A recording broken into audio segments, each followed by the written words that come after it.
Hai semua, apa khabar?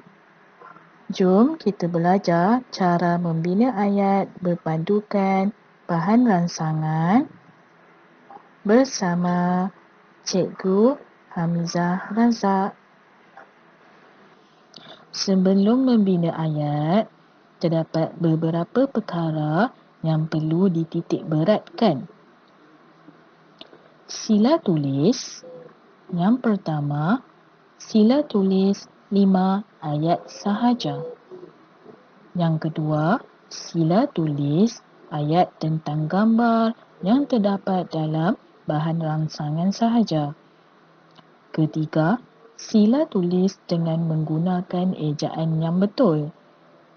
Keempat, sila tulis ayat yang gramatis, iaitu ayat yang boleh difahami oleh pembaca. Seterusnya, terdapat juga beberapa perkara yang tidak boleh dilakukan semasa membina ayat. Jangan tulis. Yang pertama, jangan tulis menggunakan kata ganti nama diri pertama seperti aku, saya, ayah saya, ibu saya dan semua yang berkaitan dengan diri sendiri. Yang kedua, jangan tulis waktu. Contohnya 4.30 petang. Contoh ayat yang salah. Imran dan kawan-kawannya bermain bola pada jam 4.30 petang. Salah. Jangan nyatakan waktu. Yang ketiga, jangan tulis nama tempat, melainkan telah dinyatakan di dalam gambar atau arahan. Contohnya, Puan Fadilah dan keluarganya berkelah di Teluk Batik. Tidak boleh nyatakan nama tempat, melainkan telah dinyatakan di dalam gambar atau arahan. Nombor 4. Jangan tulis penanda wacana. Ayat yang hendak ditulis tidak boleh ditulis penanda wacana. Contohnya, antaranya, selain itu, bukan itu sahaja, di samping itu, akhir sekali dan kesimpulannya. Okey, untuk membina ayat gramatis dalam bahagian A, soalan penulisan, cikgu telah merangka ataupun membina sebuah rumus untuk memudahkan kamu membina ayat. Okey, rumus yang cikgu bina ialah rumus salam. Okey, rumus salam. S-A-L-A-M. S maksudnya ialah siapa ataupun watak. Watak dalam gambar yang kamu lihat. Kalau ada seorang kanak-kanak lelaki, kamu tulis seorang kanak-kanak lelaki. Kalau dalam gambar tersebut, dia ada seorang wanita, kamu tulis seorang wanita. Ataupun kamu boleh letak nama Puan Fadilah, Encik Hashim, Abu dan kawan-kawannya. Okey, ataupun Munirah dan kakaknya. Itu ialah siapa. Untuk A pula ialah aktiviti, perbuatan ataupun perkara yang sedang dilakukan oleh seseorang dalam gambar tersebut. Contohnya seperti membaca, membasuh, mencuci, membaca buku, membasuh kereta, mencuci pakaian, iaitu ialah aktiviti yang dilakukan oleh watak. Untuk L pula ialah lokasi. Lokasi ialah tempat di mana? Di dalam kelas, di halaman rumah, di dapur, di kantin. Okey? Untuk A pula ialah alatan. Kalau tidak menggunakan alatan, kamu boleh letak bila dan bagaimana. Okey, contohnya membasuh menggunakan berus, menyapu menggunakan penyapu. Okey? Untuk M ialah mengapa, sesuatu sebab yang dilakukan. Contohnya, kerana sakit Ali tidak datang ke sekolah kerana sakit. Itu ialah mengapa. Ataupun Encik Abu membasuh kereta supaya keretanya sentiasa bersih. Okey, jom sama-sama kita cuba buat. Okey, perkara pertama, apabila kamu dapat gambar, kamu kena cari watak dan juga perbuatan yang dilakukan. Okey, cuba tengok gambar. Gambar ini menunjukkan suasana di dalam sebuah kelas. Okey, cuba tengok ada berapa orang murid dekat situ. Okey, ada 7 orang murid melakukan 6 perbuatan yang berbeza. Yang pertama, cuba kita tengok Lim Seng. Lim Seng dia mengangkat. Mengangkat apa? Mengangkat bako sampah. Okey, watak yang kedua ialah Fatin. Fatin dia buat apa? Dia menyapu. Okey, watak yang ketiga ialah Jun Sam. Jun Sam dia tengah buat apa? Dia sedang menjinjing. Okey, watak yang seterusnya ialah Linda. Linda sedang memasang langsir. Watak yang seterusnya ialah Kavita. Perbuatan ataupun aktiviti yang sedang Kavita lakukan ialah mengelak cermin tingkap. Okey, dan yang terakhir, watak Raju dan David. Mereka melakukan perbuatan yang sama iaitu menyusun meja. Okey, sekarang kita telah mengetahui watak dan telah mengetahui perbuatan yang sedang dilakukan oleh watak. Barulah kita boleh menggunakan rumus salam dan membina ayat yang apabila kita telah mengenal pasti watak dan juga perbuatan yang ada dalam gambar, baru kita boleh buat rumus salam.